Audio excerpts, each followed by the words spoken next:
नमस्कार प्यारे विद्यार्थियों। कल 16 फरवरी को झारखंड बोर्ड की संस्कृत परीक्षा है और अगर आप ये वीडियो देख रहे हैं तो समझ लीजिए आधा पेपर आपका यहीं से तैयार हो जाएगा, क्योंकि आज मैं आपको बताने वाला हूँ बहुत ही इंपॉर्टेंट और एक्सेप्टेड प्रश्न जो कल की परीक्षा में आने की पूरी संभावना है।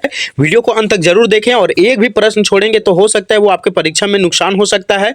तो चलिए बिना देर किए हम लोग वीडियो को शुरू करते हैं। और अगर आप भी चैनल में नए हैं तो वीडियो को लाइक करें, शेयर करें और चैनल को भी सब्सक्राइब करें ताकि आने वाले जितने भी वीडियो हैं उनके सभी नोटिफिकेशन आप तक तुरंत पहुंच जाए।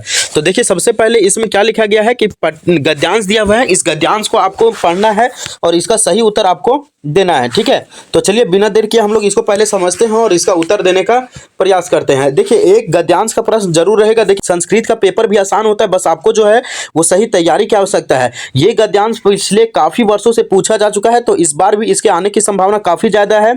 सबसे पहले बोला जा रहा है एकदा एकह नरा सरोवर तटे भ्रमति, मतलब कि एक दिन एक व्यक्ति जो है वो सरोवर तट के किनारे क्या कर रहा था, तो भ्रमण कर रहा था। भ्रमण मतलब घूम रहा था। ठीक है, अगला क्या बोल रहा है, सह गंभीरा चिंतने संलग्न आसित, मतलब क्या हुआ कि वह गहरे चिंतन में मग्न था, मतलब कुछ सोचने में बिजी था। ठीक है, अगला देखिए सहसा वानर शब्दे तस्य ध्यान भंग अभवत, मतलब कि उसी समय क्या होता है कि अचानक बंदरों का ना कुछ आवाज सुनाई देता है जिसके कारण ध्यान लगा रहा था वो ध्यान उसका क्या हो जाता है, भंग हो जाता है। सह अपचत यतः रक्तवर्णा अति विकराल वानरः नाति दूरे आसन, मतलब कि उसको अचानक दिखाई देता है कि एक लाल रंग का, ठीक है देखिए रक्तवर्णा मतलब लाल रंग का एक बहुत बड़ा विशाल बंदर जो है वो उसकी तरफ आ रहा है।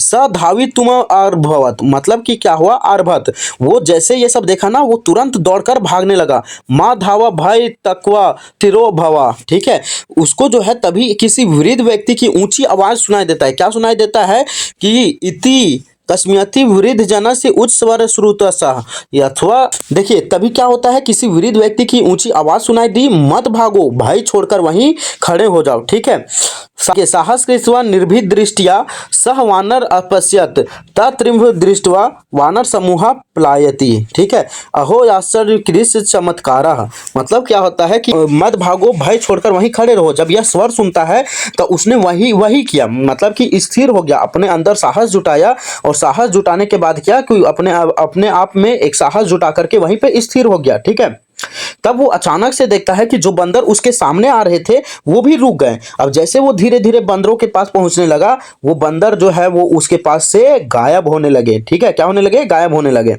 अब यहां से देखिए क्या बोलता है, मुक्ति दृढ़ संकल्पेन साहेसेन धर्म च भवती न ताभुआ पलायने जयति भवता ऐसा नरह एकह आसित, ऐसे आसित स्वामी विवेकानंद। ठीक है, मतलब कि क्या बोला जाता है कि देखिए उसने समझ लिया कि जीवन में आने वाली विपत्तियां डरने या भागने से दूर नहीं होती है बल्कि साहस और धैर्य से उनका सामना करने से दूर हो जाती है। वह व्यक्ति और कोई नहीं बल्कि स्वामी विवेकानंद थे, मतलब कि ये जो व्यक्ति थे वो कोई और नहीं बल्कि हमारे स्वामी विवेकानंद थे, जिनसे हमें काफी कुछ सीखने को मिलती है। देखिए इसमें क्वेश्चन पूछा जा रहा है कि एकह नर कुत्र भवति स्म, मतलब कि एक नर जो है मतलब एक व्यक्ति वो किसके किनारे पर था। ठीक है, तो वो ऑप्शन नंबर बी हो जाएगा, सरोवर तटे, मतलब कि कहां पर था, तो सरोवर के तट के किनारे था। देखिए यहाँ पे सरोवर तटे भ्रमति है ना। अगला क्वेश्चन यहाँ पे क्या पूछा जा रहा है, कैसा शब्द तस्य ध्यान भंग अभवत, मतलब कि कौन सा शब्द था जो उसको ध्यान को भंग कर दिया। तो किसका शब्द था, ये वानरा नाम का था, है ना, वानराम, मतलब कि बंदरों का जो शब्द था, बंदरों का जो स्वर था, बंदरों का आवाज वही उसका ध्यान को क्या करता है, भंग कर देता है। अगला क्वेश्चन क्या पूछता है, वानरा की दृश्य आसन, मतलब कि वानर जो है वो किस तरह से देखने में लग रहे थे, तो रक्त वर्णा, मतलब कि वानर जो है वो लाल रंग के देखने में लग रहे थे। ठीक है, अगला क्वेश्चन इसमें क्या बोला जा रहा है कि भयतः मुक्ति कथम भवति, मतलब कि व्यक्ति को जो है वो मुक्ति कब मिलती है, तो व्यक्ति को जो जब धैर्य से किसी काम को करता है तब उसको मुक्ति मिलती है। तो जो गद्यांश दिया हुआ है उसका हम लोग हिंदी अनुवाद करते हैं, उसके बाद फिर समझेंगे। ठीक है, अस्ति देवलाख्यो ग्राम, ठीक है, मतलब कि एक जो है वो कौन सा, देवालय नाम का एक गांव था। ठीक है, तत्र राजसिंह नामक राजपुत्र वस्ती समाह, ठीक है, मतलब कि वहां पे जो है वो राजसिंह नाम का एक राजा रहा करता था, राजपुत्र रहता था। एक बार एकटा के नापी आवश्यक करने तस् भाग्यो बुद्धिमती पुत्र देवतो पितृगृहम प्रति चलाती। ठीक है, मतलब कि क्या होता है कि एक दिन जो है वो किसी काम को लेकर के उसकी पत्नी जो है वो बुद्धिमान पत्नी जो है वो अपने पिताजी के घर जा रही थी। ठीक है, अब क्या होता है कि मार्गे गहन कान के सह एक व्याघ्र दर्शत, मतलब कि क्या होता है कि जब वो जा रही थी तो उसके बीच में रास्ता में उसे जो है वो एक बाघ नजर आता है। ठीक है, क्या नजर आता है? बाघ। व्याघ्र माक्षांत दृष्टा पुत्रो चपेटत जगदा कर्म से। ठीक है, आप इसे पूरा पढ़ लेंगे। देखिए अब यहाँ पे क्या बोला जा रहा है कि जब वो बाघ को देखती है ना तो अपने बच्चों को लेकर के वो वहां से साइड हो जाते, किसी झाड़ी में छिप जाती है और अपने बच्चों को बोलती है कि तुम चुप रहो।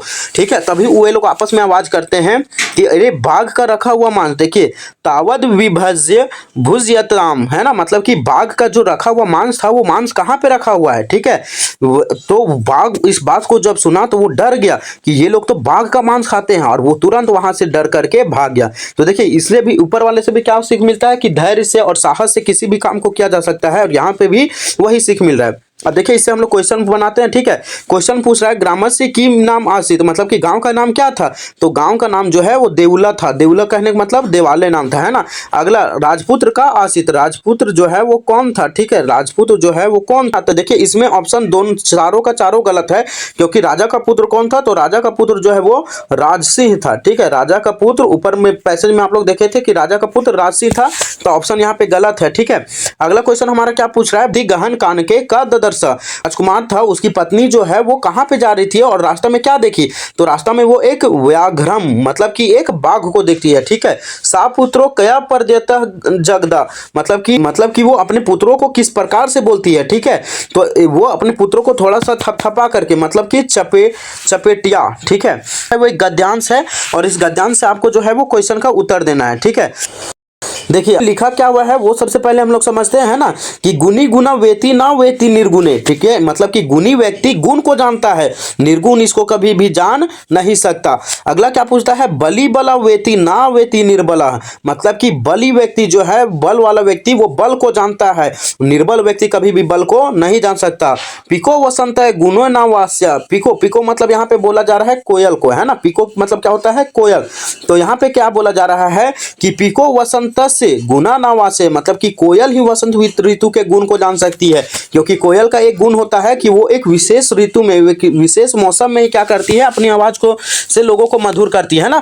तो कोयल जो है वो वसंत ऋतु के गुण को जानती है, बाकी कोई नहीं जान सकता है। करीचा सिंह से बल ना मुस्का, मतलब कि जो सिंह है, शेर का जो ताकत है वो हाथी ही समझ सकता है, एक चूहा कभी भी नहीं समझ सकता। अब देखिए यहाँ से क्वेश्चन क्या पूछा जा रहा है? गुणी की वेती, मतलब गुणी व्यक्ति किसको जानता है? गुणम को जानता है, मतलब गुण को जानता है। ठीक है, निर्बला किन्ना वेती, निर्बल व्यक्ति किसको नहीं जान सकता है? तो वो बल को नहीं जान सकता है। पिका कस्य, अगला क्वेश्चन क्या है? पिका कस्य गुणावेती, मतलब कि इसका ऑप्शन नंबर क्या हो जाएगा? तो पिका, पिका मतलब क्या बताएं? कोयल, कोयल किस ऋतु को जानता है ना, उसके गुण को जानता है, तो वसंत से, मतलब कोयल जो है वो वसंत ऋतु को गुण को जानता है। अगला क्वेश्चन क्या पूछा जा रहा है? क्वेश्चन नंबर 12 है काक इत्यस्य पदस्य पर्याय पदम किम, है ना, मतलब कि क्या होता है? कौवा। तो कौवा का पर्यायवाची शब्द क्या होगा? तो ऑप्शन नंबर ए वायसा, है ना, क्या हो जाएगा? वायसा। अगला नंबर क्वेश्चन यहाँ पे देखिए, एक नाटक दिया हुआ है और नाटक से फिर आपको जो है वो क्वेश्चन का उत्तर देना है। ठीक है, तो देखिए वीडियो ज़्यादा लंबा हो जाएगा, तो इसीलिए आप इसका हिंदी अनुवाद हम केवल पढ़ के बता देते हैं, और उसके बाद फिर जो है वो क्या होगा, तो इसके बाद फिर हम क्वेश्चन को करेंगे। ठीक है, इसमें क्या बोला जा रहा है कि सबसे पहले एक शिष्य है, वो अपने गुरु जी से क्या बोलता है कि गुरुदेव ये श्रेष्ठी, मतलब कि श्रेष्ठ व्यापारी चंदन दास है। ठीक है, कौन, क्या बोला जा रहा है कि ये जो श्रेष्ठ व्यापारी है वो कौन है? तो ये एक चंदन दास है। ठीक है, यहाँ से क्वेश्चन पूछा जाएगा। अगला बात, उनका जो है गुरु जी क्या बोलते हैं? चाणक्य जो है वो उनके गुरु जी हैं, और वो क्या बोलते हैं कि हे श्रेष्ठी आपका स्वागत है, मतलब कि हे श्रेष्ठी तुम्हारा जो है वो स्वागत है। ठीक है, क्या आपका व्यापार ठीक प्रकार से बढ़ रहा है? वो व्यापारी को बोलते हैं कि क्या आपका व्यापार ठीक से बढ़ रहा है। अब जो व्यापारी है चंदन दास, देखिए वो क्या बोलता है? तो वो बोलता है कि आर्य आपकी कृपा से, और क्या, तो वो भी बोलता है कि आर्य मैं आपके कृपा से क्या बोलूं। ठीक है, सब कुछ सही है, आपकी प्रशंसा से मेरा व्यापार बिना किसी बाधा के चल रहा है, मतलब कि आपके कृपा से, आपके प्रशंसा से जो है वो मेरा कार्य पूरा बढ़िया चल रहा है। अब चाणक्य क्या बोलते हैं? हे श्रेष्ठी प्रजा अपने अत्यंत स्नेह करती है। ठीक है, आपसे अत्यंत स्नेह करती है, मतलब प्यार करती है, और राजा भी आपसे प्रसन्न है। ठीक है, मतलब कि प्रजा तो आपसे प्रसन्न है ही, और राजा भी आपसे खुश है। ठीक है, अब देखिए क्वेश्चन क्या बोला जा रहा है? कंदन दास दृष्टि इच्छति, मतलब कि चंदन दास के, यहाँ पे कंदन दास हो गया, चंदन दास के बारे में किसकी इच्छा हुई जानने की, ठीक है, इच्छा किसकी हुई, तो चाणक्य को, है ना, किसको जानने की इच्छा हुई, तो चाणक्य को।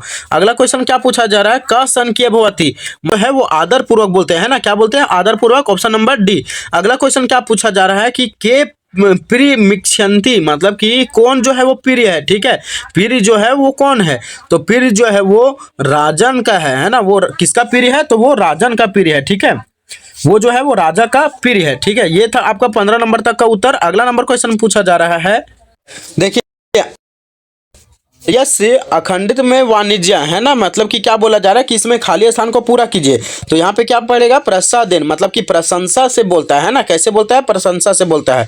अगला क्वेश्चन नंबर क्या बोला जा रहा है, नंबर 17 का उत्तर क्या हो जाएगा, तो क्वेश्चन नंबर 17 का उत्तर हो जाएगा कथम, है ना, क्या हो जाएगा, ऑप्शन नंबर सी कथम, ठीक है, वास्तविक सुख विद्यते, है ना, तो इसका क्वेश्चन नंबर क्या हो जाएगा, कथम। अगला क्वेश्चन नंबर क्या पूछा जा रहा है, क्वेश्चन नंबर 18 में कि सुधि भी सह व्रजंती, ठीक है, सुधिया सुभी के सह व्रजंती, तो इसका ऑप्शन नंबर क्या हो जाएगा, ऑप्शन नंबर डी हो जाएगा, केन, है ना, ऑप्शन नंबर डी। अगला क्वेश्चन क्या पूछा जा रहा है, उभी सह चतुर्वेर स्थापितमी, ठीक है, इसका ऑप्शन नंबर हो जाएगा आपका बी, कुत्र हो जाएगा, ठीक है। अगला क्वेश्चन क्या पूछा जा रहा है, फल छाया सम विनती वृक्षा से सेवित्या, ठीक है, मतलब कि फल और छाया दोनों देने वाले वृक्ष को क्या कहते हैं, ठीक है, तो इसका ऑप्शन नंबर हो जाएगा बी। हमको इसमें क्वेश्चन बनाना है, जितने भी प्रश्न है उसमें क्वेश्चन बनाना है, तो किम से हम लोग क्या करेंगे, उसमें क्वेश्चन बनाएंगे कि किम फलम छाया चस्य समवंती वृक्षा सेव्यता, ठीक है, मतलब कि कौन सा फल, कौन सा वृक्ष जो है वो छाया और फल दोनों देता है। अगला क्वेश्चन यहाँ पे क्या दिया हुआ है, देखिए संधि विच्छेद क्या हुआ है, इसका जो हम लोग को क्या करना है, उत्तर देना है, ठीक है, तो इसका उत्तर हो जाएगा हमारा एत प्लस चित्रम, ठीक है, तो क्या हो जाएगा, ऑप्शन नंबर ए एत चित्रम, ठीक है, दोनों को जोड़ करके लिखना था। अगला क्वेश्चन हमारा क्या पूछा जा रहा है, नायक नाटक से प्राण भवती, मतलब कि नायक का जो है वो क्या होगा, ठीक है, नायक का जो अगर हम संधि विच्छेद करेंगे तो उसका उत्तर क्या हो जाएगा, तो उत्तर हो जाएगा इसका सी, नाय जोड़ अकह, नायकः, ठीक है।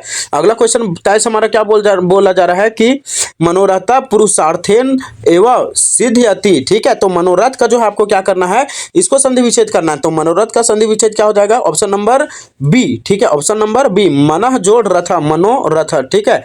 अगला क्वेश्चन नंबर 24 क्या बोला जा रहा है, पूर्ण संपूर्ण विश्व, मतलब कि इसमें जो है वो सज्जना का आपको क्या करना है, संधि विच्छेद करना है, तो इसका ऑप्शन नंबर क्या हो जाएगा, D, sorry option number B होगा, सत जोड़ जना सज्जना, ठीक है। अगला क्वेश्चन हमारे यहाँ पे क्या बोला जा रहा है कि रेखांकित, है ना, रेखांकित शब्दों का जो है वो समुचित विकल्प चित्वा लिखा, तो मतलब यहाँ पे देखिए जो यहाँ पे जो अलग अलग किया गया था उसको एक करना है, ठीक है, तो क्वेश्चन नंबर 25 के देखिए ऊपर क्वेश्चन में क्या था कि शब्द दिया हुआ था उसको आपको संधि विच्छेद करना था, यहाँ पे संधि विच्छेद दिया हुआ है और आपको इसको एक में जोड़ करके लिखना है, ठीक है।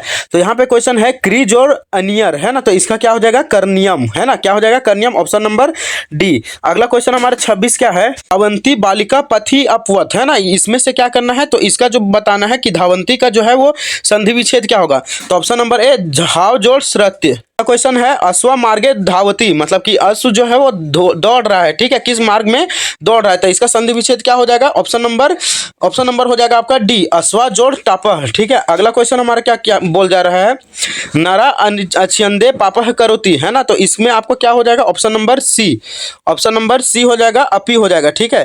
क्वेश्चन नंबर 29 है नगरात एकह सुरभम सरह, ठीक है, इसका ऑप्शन नंबर हो जाएगा बी, बही, क्या हो जाएगा, ऑप्शन नंबर बी, बही हो जाएगा, ठीक है। और आखिरी हमारा क्वेश्चन क्या है, आखिरी क्वेश्चन है 30 मगध नृपः सलोक आसित, ठीक है, तो इसका ऑप्शन नंबर हो जाएगा ए पूरा, है ना, ऑप्शन नंबर ए हो जाएगा पूरा, ठीक है। तो ये थे आपके आज के बहुत ही महत्वपूर्ण एमसीक्यू प्रश्न जो कि आपके फाइनल परीक्षा में बहुत ज़्यादा इंपॉर्टेंट है और काफ़ी बार ये क्वेश्चन रिपीटेड है, ठीक है, तो आप इसकी तैयारी करके जाएंगे। और अगर आपको ये वीडियो अच्छा लगा होगा तो आप अपने सभी दोस्तों के साथ शेयर जरूर करें और हमारे चैनल को सब्सक्राइब जरूर करें और मिलते हैं अगले वीडियो में। तब तक के लिए जय हिंद, धन्यवाद, बेस्ट ऑफ लक, आपका परीक्षा बहुत ही अच्छा जाए, धन्यवाद।